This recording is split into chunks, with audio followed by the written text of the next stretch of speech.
Well, welcome again to the Virginia Department of Health Tobacco Control Program's Tobacco Free Tuesday. I'm Carrie Cannon. I'm the Regional Tobacco Control Coordinator for the northern part of the state.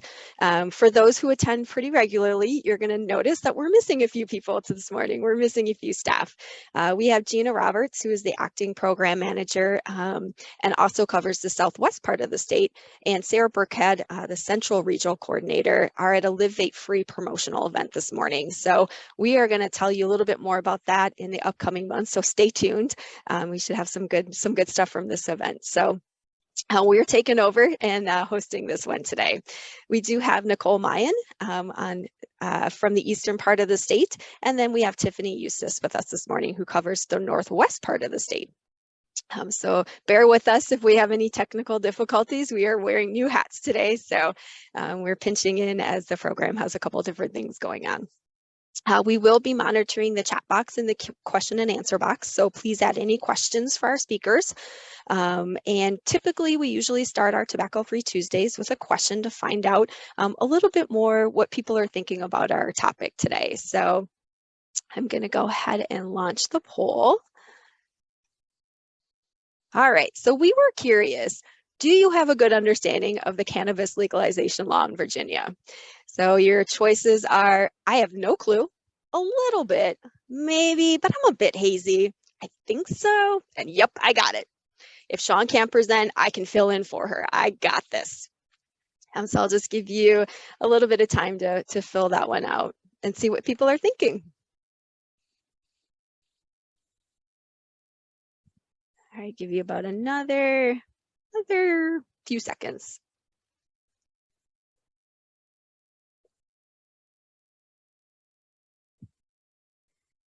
All right, I'm going to go ahead and end the poll, and I'm going to share the results. All right, so we have a few people that have no clue, a lot of people a little bit, a lot of people that are maybe but a bit hazy, I think so, and we only have 5% of us that say, yep, I got it. So that is one of the reasons that we're having this webinar today, is to make sure everyone is kind of on the same page and knows what's going on.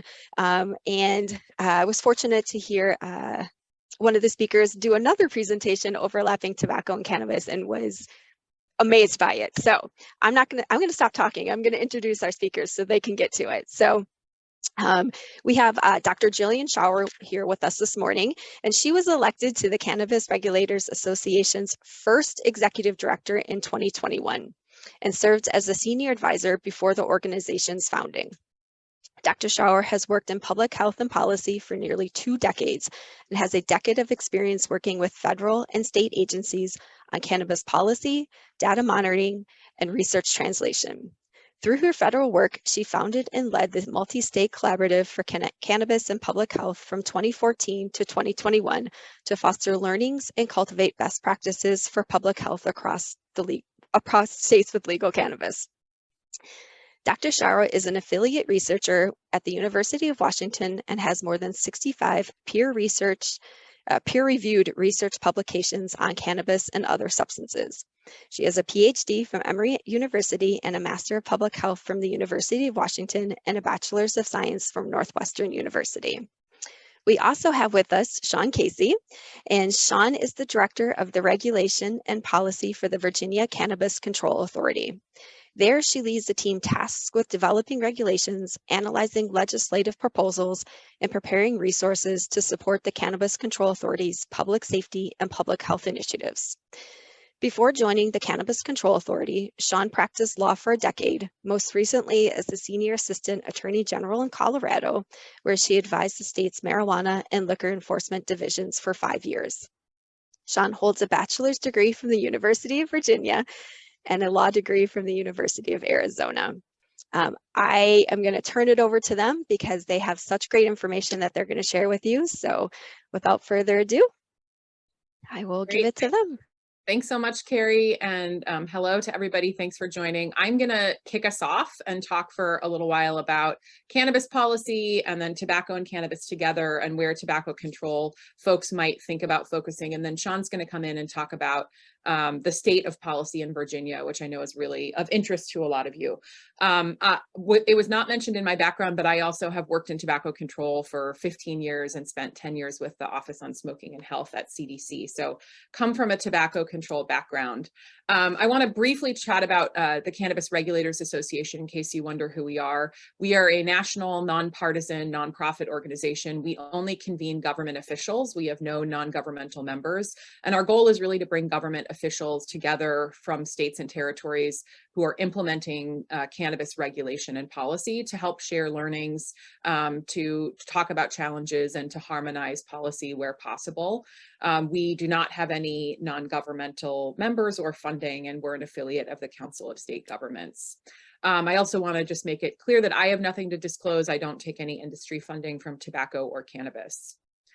So I'm going to start out by talking a little bit about cannabis. I know you're all tobacco control folks. I find it's hard to jump right into a conversation about tobacco and cannabis co-use and overlap without first giving a lay of the land of cannabis. So that's where I'm going to start. And I'm going to end by talking a little bit about where, from my experience, where I think tobacco control folks might want to focus. So have to start with some terminology in case folks aren't familiar. This is the cannabis plant. The cannabis plant has more than 100 different cannabinoids or compounds in the plant. They are all psychoactive. They all work on the brain. Only a number of them are psychotropic or impairing. And the most famous of kind of the impairing compounds would be THC. One of the non-impairing compounds that is well known would be CBD. So you're going to hear me use those terms quite often. This is a map of cannabis policy across the US. So you can see in dark green, these are the states that have legalized what I'm going to call adult use. Many of you may think of that as recreational use. I prefer the term adult or non-medical use. So there are 19 states, including Virginia, that have legalized adult non-medical use. The states in the middle color green have legalized medical cannabis, and the states in the very light green have legalized CBD or low THC products. So lots of policy activity happening across the United States, and especially in recent years. So you can see in 2020 and 2021, we had a surge of states that legalized adult use non-medical cannabis. And most of those states did so legislatively. So this is a table that shows all of the states that have legalized adult non-medical use, the year they legalized, whether it was a ballot measure or legislative passage, and the date the retail marketplace opened, was slated to open, or will open. And you can see there's really been a move from ballot measures where voters have come to the polls and voted to legalize to a legislative process. And that's meant some changes for the policy that we see. So what do regulated cannabis marketplaces look like? Since Virginia doesn't have a marketplace that's open, and Shawn will talk more about that, I wanted to paint a picture so that folks understand what regulation looks like and also where things might be different from tobacco control. So regulation for cannabis tends to happen through, on the medical side, departments of health, that's the primary regulator in states on the medical side. On the adult use non-medical side, it happens through departments of revenue, consumer protection, alcohol and beverage control boards, or standalone regulatory agencies that report directly into the executive branch. The regulatory process typically license entities that grow, process, which means they turn what they've grown into something else, another product, and sell cannabis. A big difference from cannabis and tobacco control is that in all adult use non-medical states, retail outlets selling cannabis are adult-only retail stores that can only sell cannabis and cannabis products. So all of us who worked in tobacco control, that would be a dream, right? There are not legal cannabis products that are sold at gas stations or drugstores. I will talk about hemp, but on the cannabis side, that's not how the regulation has been put in place. Regulations in states are typically in place for product safety, ingredients that would go in the products, product testing, packaging and labeling, advertising. the entire kind of point of sale retail environment and what's allowed there, and then inspections and compliance to ensure that folks are adhering to the regulations. There's also public education and stakeholder engagement that regulatory agencies are engaged in. There's data monitoring, and there are frequent changes to policy and procedures. I'm here in Seattle, Washington. We're coming up on 10 years of cannabis, adult use cannabis legalization, and we still have multiple bills related to cannabis every legislative session. So lots of course corrections and novel issues that require legislation. The way that we're legalizing cannabis in this state has changed dramatically since my home state of Washington legalized. And Virginia was part of a recent wave of legalization that was able to consider some different things than the early states. So the early states really were focused on how do we legalize in a way that doesn't have the federal agencies knocking on our door and shutting the legalization experiment down. But increasingly, states have been able to focus on social equity and restorative justice. There are many reasons for that, not the least of which is that studies from the early years in Colorado and Washington showed that legalization alone is insufficient to boost social equity and restore justice from the war on drugs, and that you actually have to legalize with that in your framework, which Virginia's initial legalization really did contend with. There's also been an increased focus on public health and consumer safety in legalization frameworks. And I would guess that that is partly coming on the heels of the vaping lung injury outbreak, which you of course all know well. And the primary cause of that were mostly illicit THC products. And then there's increasingly a focus on parity and regulations across cannabis. How can your medical cannabis be regulated in the same way as adult use and as hemp? So I would be remiss if I didn't talk about hemp. There's some very direct overlaps with tobacco on the hemp side because many hemp-derived products are being sold in smoke shops and vape shops. And so if you're in those spaces, you may be seeing these types of products. So hemp is federally legal. It was federally legalized in 2018 in a very broad way that has basically allowed people to take CBD, which is a cannabinoid that you can extract from hemp, and in a quasi-legal reality, turn that CBD using basic chemistry, using heat, acids, and solvents into a bunch of other cannabinoids, some that are found in the plant, some that are not and have never been used in humans before. Many of the cannabinoids that CBD is being turned into are impairing as well. And I'll talk about some of the public health issues, but as if that wasn't enough, the other challenge with hemp is that hemp is different than marijuana because the federal definition defines it as having 0.3% or less of delta-9 THC in the plant. It is effectively the same plant, and you can take the hemp plant and concentrate the THC that's in there into very high amounts in edible products. 0.3% by weight in the plant is not a lot of THC, but 0.3% in an edible, a gummy, a chocolate bar can be more THC than is legally allowed in adult use states. So we basically have the same kind of products in most states available now in a very, very accessible way to youth and to consumers that may not understand what they're consuming. It's a very different legalization reality than we have for cannabis. So hemp markets, regulation is typically happening through departments of agriculture. Not sure how it is in Virginia, but Shawn can address that. It's typically, they are licensing farmers and growers. They're not as focused on what happens after the growing process, what products come out of that. Regulations are typically sort of for testing crops in the farm to make sure that they meet the legal definition set by the US Farm Bill. They typically are not doing product testing of what's on the shelves. And there are typically no or few regulations, it depends from state to state, for the processed products that you're all seeing in your coffee shops and gas stations and smoke shops. There are typically no regulations for packaging and labeling. You don't have to actually tell the consumer how much of these different impairing cannabinoids are in the product. There may be no regulations for advertising, depending on the state, and for the sales locations or environment.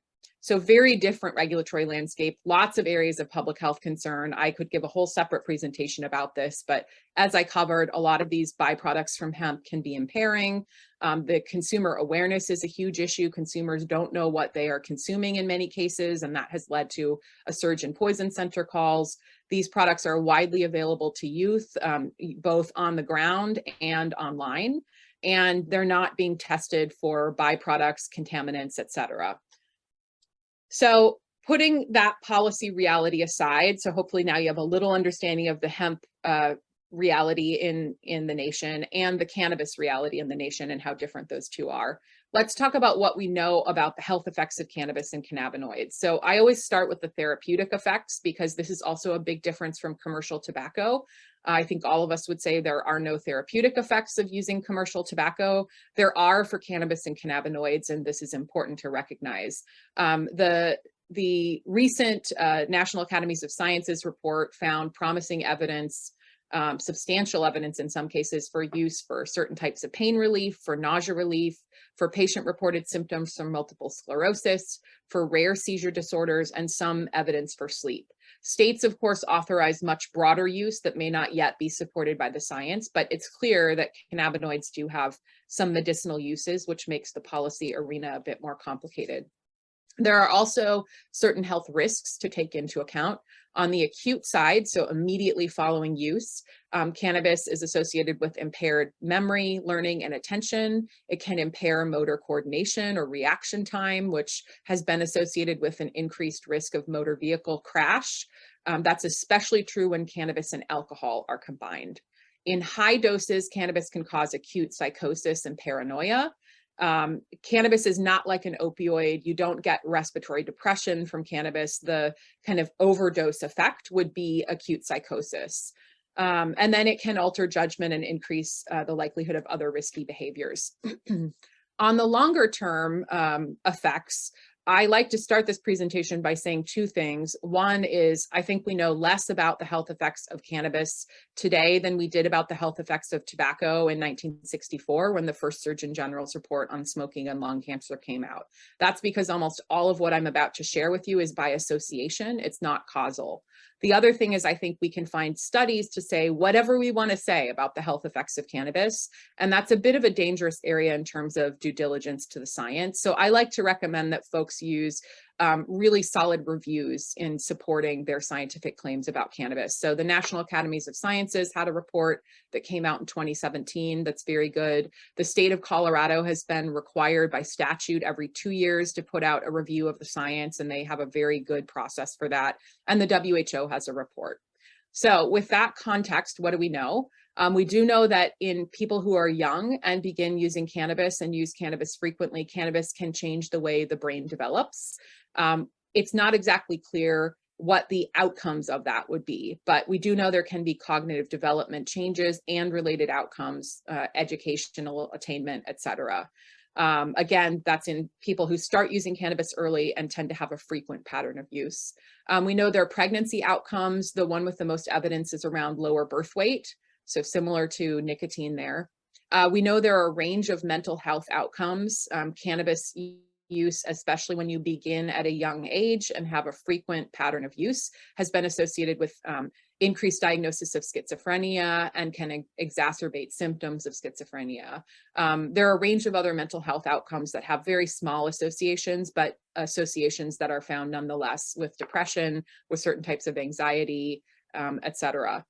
There are respiratory and cardiovascular effects, mostly bronchitis, and increasing evidence with exposure to secondhand smoke that cannabis can have some cardiovascular effects as well.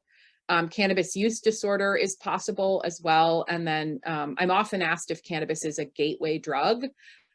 There's not evidence for that, but there is evidence that if you use cannabis and you're using other substances, it can be harder to stop using those other substances, and you can be more likely to have dependence on those other substances. I'm going to skip this for time, but cannabis use disorder is a real thing. So why don't we know more? You know, there are lots of areas I didn't touch on. Cancer, for example, is still very unclear, the association that cannabis has with different kinds of cancer. We don't know more because researching cannabis in this country is extremely difficult. It's a Schedule I substance. We also don't know more because cannabis does tend to overlap with other substances like alcohol and tobacco, and it can be very hard to disentangle that. And then finally, unlike tobacco, where our surveillance systems do an amazing job at sort of delineating the pack year exposure to help figure out associations with health outcomes, we don't have those sorts of measures for cannabis in terms of how much cannabis people are consuming on surveillance systems. So what do we know about cannabis products and patterns of use? There are many ways to consume cannabis. For the sake of time, I'm not going to go through all of them, although I am often asked, what's the safest way? We don't have good comparative science, and I would argue that any way that you consume cannabis could have some public health considerations. But you'll see that some of these do overlap with tobacco, and I'll talk about that in a little bit. I think what's important to take away is that consumers don't always know a lot about the products they're consuming, and that can be extremely challenging. And again, is a big difference, in my opinion, from the tobacco control space. A studied international cannabis policy study, which David Hammond, who's done a lot of work in tobacco and has a multi-country study now for cannabis policy, he found that in the US, whether you were in a US state without legalization or with legalization, a very small percentage of people said they even knew how much THC or CBD was in the dried flower that they last used, less than a third in both cases. And then when asked how much dried flower was, or THC was in the dried flower, so the people who said they knew, many of them gave an amount that's not plausible in dried flower. So lots of consumer knowledge issues in the cannabis space. So what do we know about patterns of use in cannabis? When we look at past 30-day use from the National Survey on Drug Use and Health, we see that young adults 18 to 25 have had the highest prevalence of use, and that use has been increasing over time. And then we see that older adults, the gray line here, 26 and older, have had generally the lowest prevalence of use, but around the time we started to see a lot of states legalize, that eclipsed the youth population. This blue line is youth, 12 to 17, and it has really been pretty flat. Many of you might be thinking, well, that's just past month use. I'm sure there's probably been changes with regard to daily and near daily use, which is where we might see more of those health effects concentrated. So these are the data for daily and near daily use. Again, we see young adults near the top, only recently eclipsed by other adults. And then we see this flat line again among youth. So that's good news. This is at the national level. I will say these data have also looked very similar across states that have had legalization in place for a while: Washington, Colorado, Oregon, Alaska. But before we sort of pat ourselves on the back that great, youth use is not an issue, I want to suggest a different theory here. So these are data from Monitoring the Future, looking at past month substance use among 12th graders. And you can see that this is really the healthiest generation of youth that we've seen in terms of substance use in a long time, with alcohol use going down, binge drinking going down, cigarette use going down, even use of other illicit drugs going down. There's only one area where we do not see that decline. And that's, well, two areas. One is vaping, although I would argue that vaping is not a substance. Vaping is a modality of consuming substances, and cannabis. So you can see vaping increased and cannabis stayed the same. So it may be, if not for the changing of policy, that cannabis use might also have declined. But all major data sources really have shown a pretty stable trend, and states have seen that as well. So I think the takeaway is the sky has not fallen with regard to youth cannabis use in the face of legalization, but we still need to be vigilant and be looking at data and be considering ways to prevent youth from initiating or developing heavy patterns of use. So before I switch to sort of talk about cannabis and tobacco, I'm also often told by people, well, cannabis is just like commercial tobacco, or just like alcohol, or just like opioids. So a few years ago, I put together this slide because I think there are similarities across all substances, but I think there's some really important differences too. So I'm going to talk about the commercial tobacco space in my next set of slides really well. But I think the similarities for the two products, the populations overlap a fair bit, the modes of use or products overlap, increasingly the industry overlaps, and policy can have overlaps as well. Some big differences between cannabis and tobacco though. There's no accepted medical use for commercial tobacco. There is for cannabis. Commercial tobacco is not impairing, and cannabis is. Right now, the addiction potential for commercial tobacco is far greater than the addiction potential for cannabis. Cannabis is around 10% of people that develop cannabis use disorder. And the morbidity and mortality is also far greater for tobacco. You can see some of the similarities and differences for alcohol and opioids as well, if those are of interest. So let's dive into some of the tobacco and cannabis overlap. So first I want to talk about populations that overlap. These are sadly old data, and I did try to redo this recently. I haven't published the results, but one of the challenges of redoing this is, as we all know, a lot of folks on the tobacco side of things have switched to vaping, and the National Survey on Drug Use and Health still does not ask about vaping. So makes it hard to redo some of these needed analyses. But a few years ago, if we thought about the universe of people who used cannabis, 70% of them were also had past month use of a tobacco product. On the flip side, if the denominator were tobacco users, which is a much larger proportion of people, 20% of past month tobacco users reported having past month use of cannabis. So a real population overlap. In some cases, I think people who consume cannabis could be considered a special population of tobacco consumers that may have, different needs when it comes to quitting, et cetera. Co-use of tobacco and cannabis can occur in a lot of different ways. They can be administered in the same product. Things like blunts, which are hollowed out cigars filled with cannabis, spliffs, which are like tobacco, nicotine, cannabis, cigarettes. So they can be consumed at the exact same time. They can be consumed in simultaneous use. So they're in the different products, but they're consumed at the same time. There's a phenomenon of blunt chasing, for example, where you might smoke a cigarette and chase it with a blunt. All sorts of different sort of combinations of products that people might use together. And then there's concurrent use, which would happen at different times, but within the same time frame. I actually wrote my dissertation on part of this. This is sort of, when do people decide to use cannabis during the day? When do they decide to use tobacco? Are they complements? Are they substitutes, et cetera? So lots of different ways that people can consume these products together.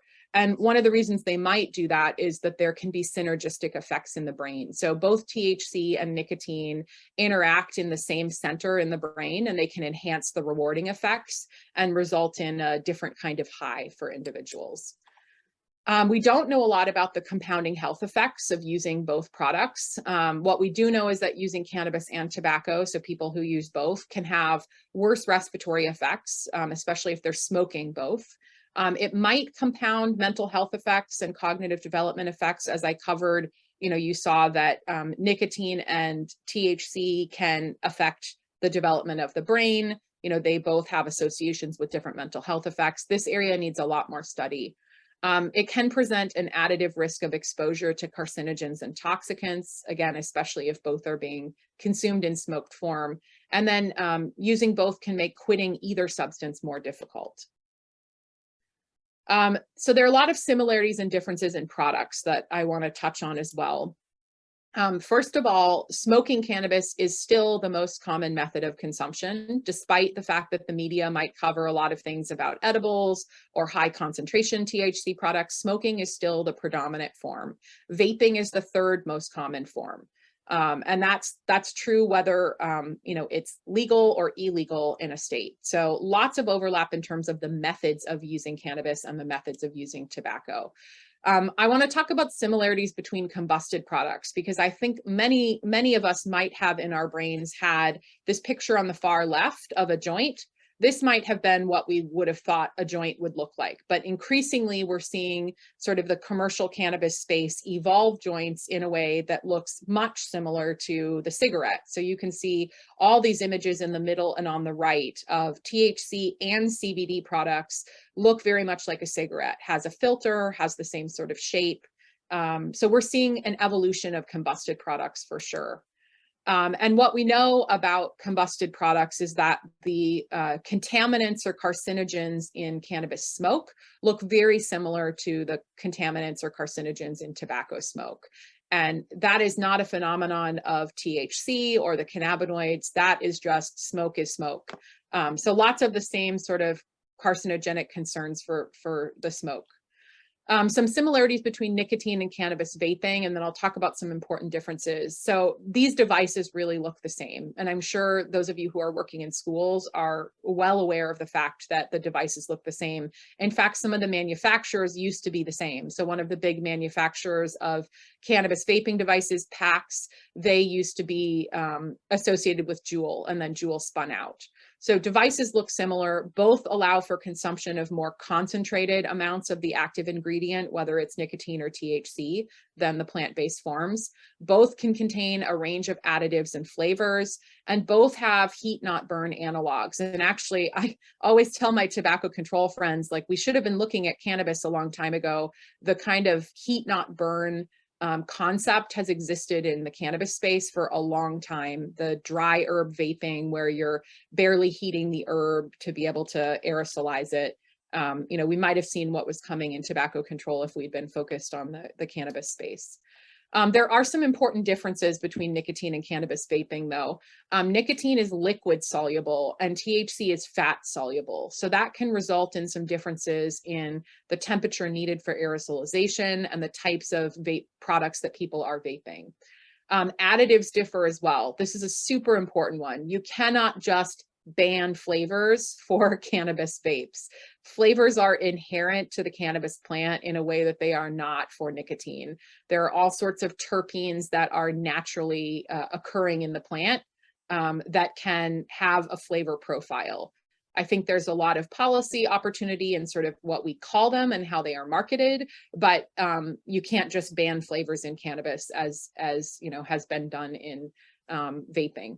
The excipients and diluents differ as well. So that's the type of liquid that might be added to the nicotine or THC to make the vape cartridge. And this was really part of the issue with the vaping lung injury outbreak. The diluents being added to the fat soluble THC were, lipophilic, and that's part of what was causing the vaping lung injury outbreak. So some big differences in what we're seeing in terms of the product, and part of that's due to nicotine being able to, work as a liquid and THC being fat soluble.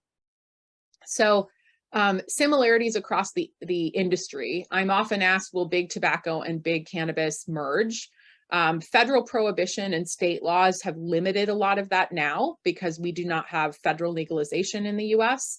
But we know from the tobacco industry documents that the tobacco industry's long been interested in the cannabis space.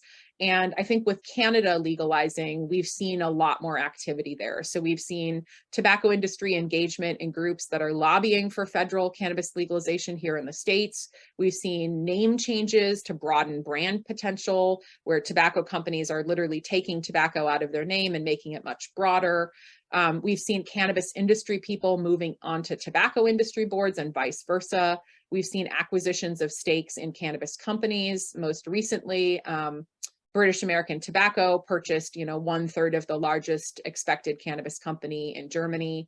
And we've seen acquisitions of patents on specific cannabis strains, cannabinoids, or products. So lots of activity that's bringing these two industries together. And I think, part of that has to do with how we're seeing cannabis legalization happen across, much of the world.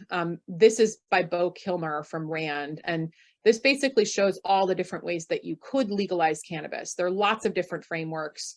We had previously been sort of on the far left of this with prohibition and increased sanctions. And we have, overnight arguably moved to the standard commercial model, which is on the far right.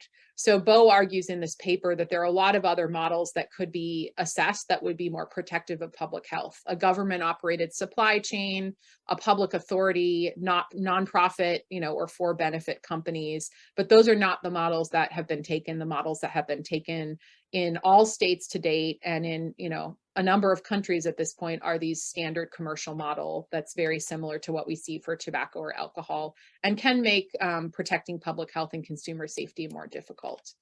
So where should tobacco control focus?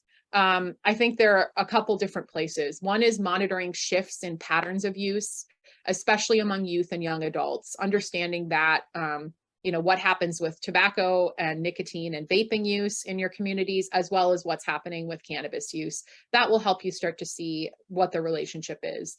monitoring product evolution in both industries. How are products changing? What products are particularly appealing to youth? How are cannabis products changing in a way that might impact tobacco products or vice versa?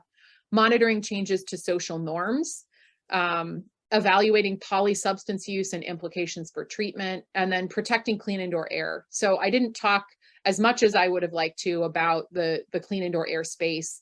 It's much more challenging for cannabis than it might look on the surface. I came into this space a decade ago thinking, why don't we just ban any public consumption of cannabis? You know, if you can't use tobacco there, you shouldn't be able to use cannabis there. The problem with that is that cannabis is also, for some people, a medicine. And if they are in rented or public housing, they cannot consume the medicine in those spaces. And so the challenge for regulators is trying to figure out what's a space that doesn't compromise clean indoor air, where you can allow people to consume this now legal substance. Otherwise, you've effectively only legalized it for people who own their own home, who own their own car, and we don't want them consuming it in cars. So I think there's a harm reduction and equity argument at play on the clean indoor air side for cannabis, and public health really needs to be at the table. This is a space where I frequently attend legislative sessions on this and participate in work sessions on this that states are having, and public health is generally not at the table. And if they are at the table, they're generally there saying, you know, shut it down, this should not happen. And I think what needs to happen instead are productive discussions about how can you create a safe space for people to consume cannabis that doesn't compromise clean indoor air. Maybe it's outside, obscured from view. What are the safety precautions, you know, to help people in terms of getting home, all of those sorts of considerations. So it's a much more complicated area. And I think this is a clear swim lane for tobacco control to be in, but with the right facts. So that you can be a productive participant in discussions. So in conclusion, tobacco and cannabis overlap in a variety of ways, including in terms of populations, products, potential policies, but cannabis is also sufficiently different from tobacco, and that needs to be understood for folks to be productive in communication and policy around cannabis. We know less about the health effects of cannabis now than we did about tobacco a couple decades ago. Science does support medical use though.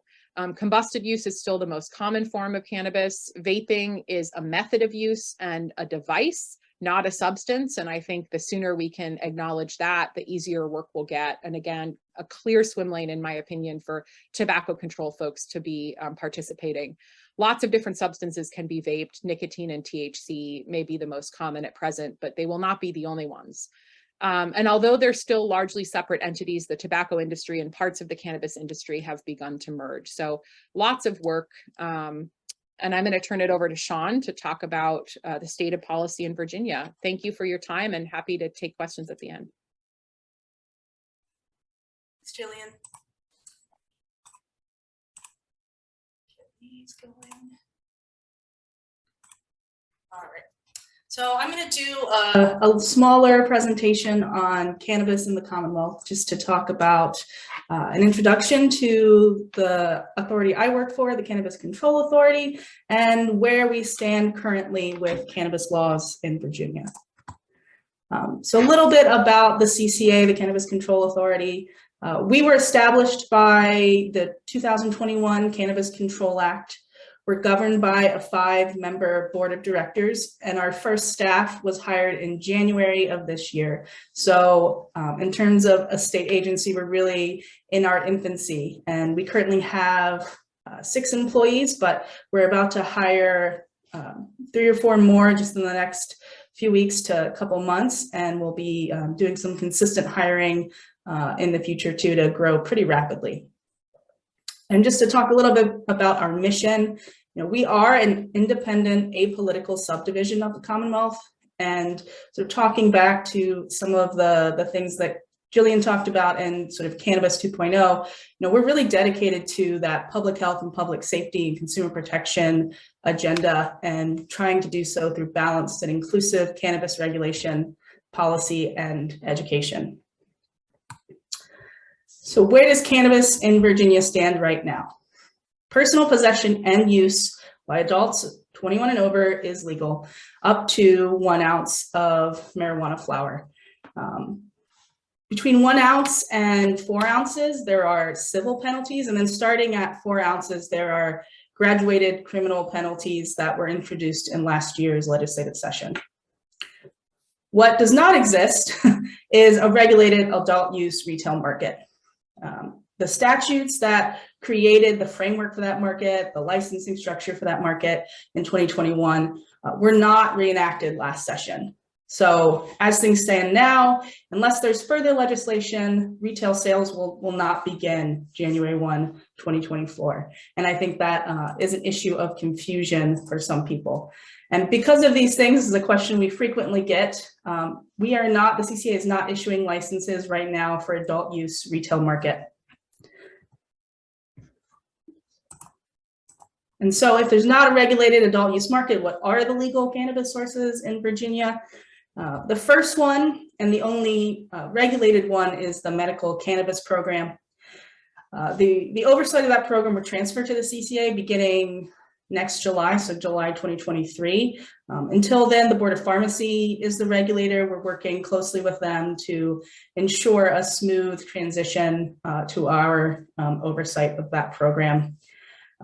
It's a fairly small, in terms of licensed entities, medical program. There are 4 pharmaceutical processors and 8 dispensaries across the whole state. And those are divided between 5 health service areas. And I have a map of that to show you on the next slide.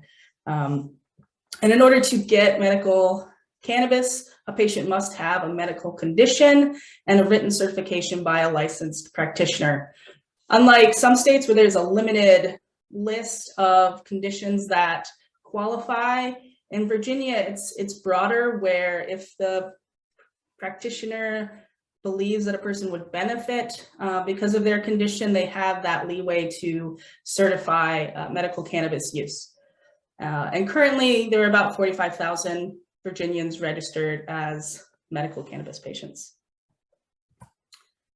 As I mentioned, these are the 5 health service areas. Each health service area can have 1 pharmaceutical processor assigned to it, and they are the only supplier of medical cannabis in that health service area. The HSA 1 right here currently does not have a pharmaceutical processor that's active because of litigation, but soon I think they have one coming along. The other legal source of cannabis in Virginia is home cultivation. So people can grow up to 4 plants in a private residence. Going back to something, Gillian mentioned towards the end of her presentation, this only will help if you own your home or have a accommodating landlord.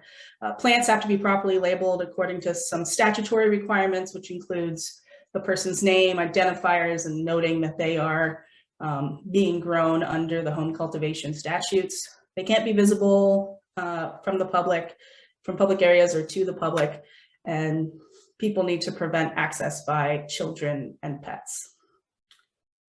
Adult sharing of home cultivated marijuana is allowed so long as it's not done in a public place. Offering marijuana in a public place is still against the law, and it can't be part of a reciprocal transaction. So it has to really be someone sharing out of the goodness of their hearts from their grown marijuana, rather than I'm going to give you some cannabis and in exchange you give me anything of value.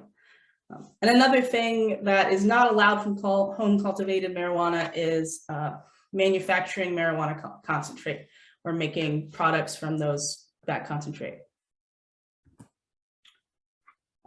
And one of the things we're really focused on right now, in addition to building up to the transition of the medical cannabis program to our oversight, is outreach efforts. And some of the things that we're doing right now to connect with and educate the public. We have a new website launching the middle of next month.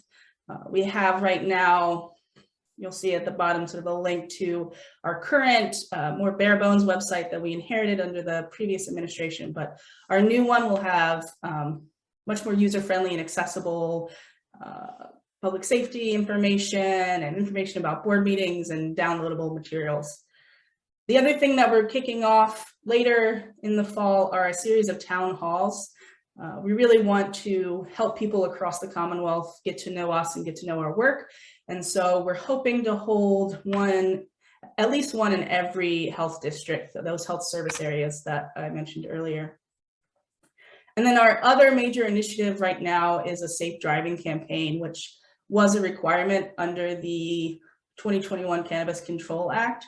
And what we've nearing completion of is a baseline survey that determines knowledge and attitudes towards cannabis use and driving.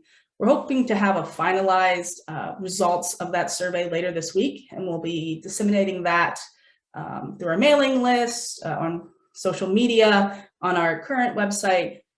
But those initial results show some concerning attitudes about the safety of using cannabis and driving. And so we're really trying to build from that to educate the public more about how they can, what they should be concerned about if they're using cannabis and might consider driving. And so the education focus of that campaign is rolling out later this year, by early next year, at least the start of it. And this is sort of the info at cca.virginia.gov is a general information line that if you don't know who to ask a question, that one will get to someone, or you can reach out to me directly or any other contacts that will be more apparent on our new website. But we're really excited about, talking to people across the Commonwealth, answering questions, helping people, back to that poll at the beginning, get from the not sure at all to at least I pretty sure I know what's going on here. So that's all I have for today. Great. Thank you, Gillian and Shawn, so much for all of your information. I know for me, that was a lot of new information that, a lot of people would ask me all the time, and I just wouldn't know. So we're so glad to have you guys here today. And for Shawn, something that stood out to me that I've heard a lot about was adult sharing. And I kind of want to clarify, which someone actually asked in the Q&A, it's, you kind of see at different places, someone will buy something for a certain price and then they'll gift you, the cannabis. Is that legal or no? Is that kind of a loophole? That's expressly the kind of transaction that the adult sharing provision in the statute is meant to eliminate, and that it's meant to, the language in there makes it more clear that if there's any kind of transaction going back and forth that's beyond just I'm giving this to you and then we're all separating and having a great day, then that doesn't qualify under the adult sharing allowance. Thank you for clarifying that, because I have seen that a lot, and I always was wondering, what is the real rule? And so we have some more questions in the Q&A that we might have time for a few of them. So the first one, excuse me, I'm getting over a cough. So the first one was, I've always heard that cannabis was considered non-addictive or minimally addictive. However, we've seen that tobacco has been manipulated to excuse me, be more addictive than it was 50 or 60 years ago. So how can states regulate to ensure that this doesn't occur with cannabis? Yeah, so I think that is true, and I highlighted that cannabis right now is far less addictive than tobacco. About 10% of cannabis consumers will have a cannabis use disorder, and we know that that's more like 90% for tobacco. And so huge differences. I do think that those data are based largely on flower, and we are seeing a range of other products that are being commercialized. And so I don't know how that will change the addiction potential. So far, some of the data that the state of Colorado has been required in statute to pull on things like high concentration products have not found a huge increase in dependence.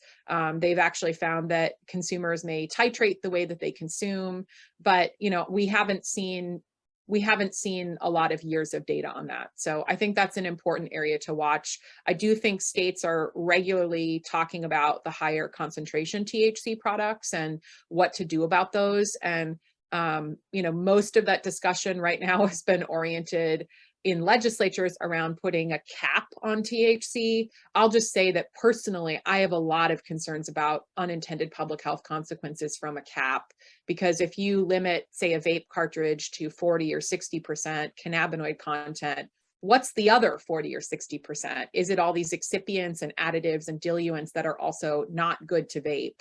So I think there are a lot of other policy solutions that states are starting to look at: a THC-based tax, different warnings, higher, purchase amounts for these types of products that could change consumer behavior. So it's an area where I think we'll see a lot of policy work in the decade to come, and data monitoring will need to be really carefully done to inform policy.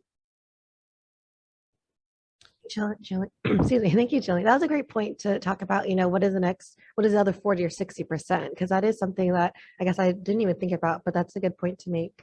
Another question for Q&A is, I think this is for you, Gillian, because in your presentation you talked about how, limiting marijuana, cannabis use, but there's also a medical aspect. So someone asked, for the medical use of cannabis, why would it need to be smoked? If it's used as an edible, wouldn't it be an issue for Comprehensive Clean Indoor Act? And another seminar, an expert noted that there is no other medicine that's smoked. So does it seem an appropriate method of medication delivery?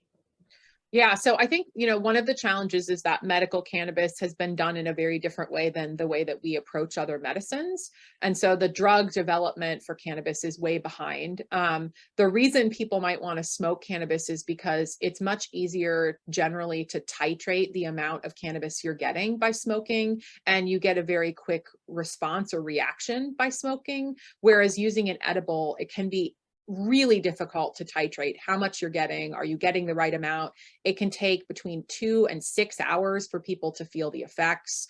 So there are definitely some sort of drug delivery questions at hand. Now, as I presented, smoking anything can have a bunch of public health consequences that aren't great. So I think that's why people would smoke it. That's why, flower has been added to some medical programs that didn't have it before. So New York and Minnesota, a couple other states did not used to allow smokable product, and their patients were really vocal in asking for that. The other reason patients may ask for that is price. Flower is still the least expensive way to access cannabis. Edibles, concentrate products are much more expensive. I just add on a little bit too, being part of some of the conversations in a previous life in Colorado around public consumption in licensed areas. Gillian mentioned sort of the potential concerns with edibles, and they raise different public health concerns about driving especially, and how to make sure that the timing of the effects come at a safe time for members of the public who are also in that space. And the effects from edibles, that's typically where you see the acute psychotic episodes. People that instead of stopping at one gummy, they have 10, and 4 hours later, as literally happened in Colorado, they're jumping off a building. So there have been some fatal injury issues associated with sort of the timing and overconsumption of edibles that I think regulators have really done a lot on the policy front to try to limit with serving sizes and package limits, but still are a public health concern. Thank you, guys. We have, I think, time for one more question. So I'll ask the one from the Q&A. I guess this is for Shawn. Do you see that cannabis will eventually be regulated by the FDA to allow for controlled delivery method, dosage, et cetera, and will be provided via pharmacies versus dispensaries? And if not, why not? With a big caveat on what does eventually mean, I think so. I mean, I think that's the direction where things will be going, or another corollary federal agency. This is a very unique space where there is no federal oversight. Even I've done alcohol and liquor regulation before. Even there's some limited federal oversight around certain areas through the TTB. So to the extent, federal government can pass legislation and enact policy, I think it will happen eventually. Whether that's near term or 20 years down the road, I wouldn't posit a guess. And I think it remains to be seen what that regulatory framework will be. So I think the question specifically said, you know, would it be available in pharmacies versus dispensaries? I don't know. Most of what we've seen in DC would generally leave states a lot of the same authorities they have now. It would just overlay a federal regulator, a bit similar to what we see with alcohol, where we have the Tobacco Tax and Trade Bureau that's also regulating alcohol. So I think a lot of questions about how that regulatory framework would look. There have also been discussions about rescheduling that you all might have seen recently. President Biden announced that he would like the DEA to look at rescheduling cannabis. So lots of questions for what that would mean if it happened. If it was moved to Schedule 2 or 3, in theory, that would mean that it should be given through pharmacies. In practice, does anybody think that will happen? No. So watch this space. And I agree with Shawn that we're probably a number of years out, which is why working on policy in your own state and bringing states together like we do at CANNRA is so valuable. Thank you so much for all that information. I feel like we still have more questions that maybe Carrie can compile and ask you guys to answer so we can have that for our follow-up email. So again, all the recordings and the slides will be in the follow-up email that Carrie will send out later this week. But thank you again, Shawn and Gillian, for all of your information. You know, this is great, just a wealth of knowledge, and we look forward, you know, to partnering with you guys more, and I'm sure the attendees as well. So I'm going to kick this off to Carrie to close us out. Thank you. Yeah, I just want to echo, thank you so much for your time and expertise and being with us this morning. I always learn so much, and I really just am amazed at how much I still have to process and think about after this webinar. So I do appreciate it. Next up, we have our next Tobacco Tuesday, Free Tuesday on November 15th from 10 a.m. to 11 a.m. And we are really excited to have our second annual cessation panel leading up to the Great American Smokeout, which is on the 17th. We have community members who have quit tobacco and quit vaping, nicotine, share their inspiring quit journeys, and it really kind of helps put a personal face to a lot of the work we're doing. And they also will offer kind of barriers to quitting, but things that helped them. So tune in for that one, and we will send out more information.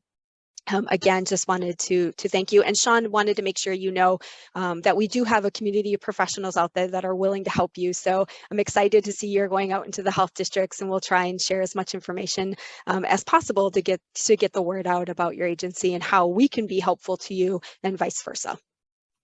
Thanks so I so look much, forward and to thanks the for having me yeah, I today. look forward to the partnerships in the future. I think it's going to be a really good one because we've seen how much while they are different, we've seen how much they overlap. So I'm really excited to work closely with you as we go forward. Thanks so much for having us. Yes. Thank you again. Everyone have a good day, and we'll see you next month.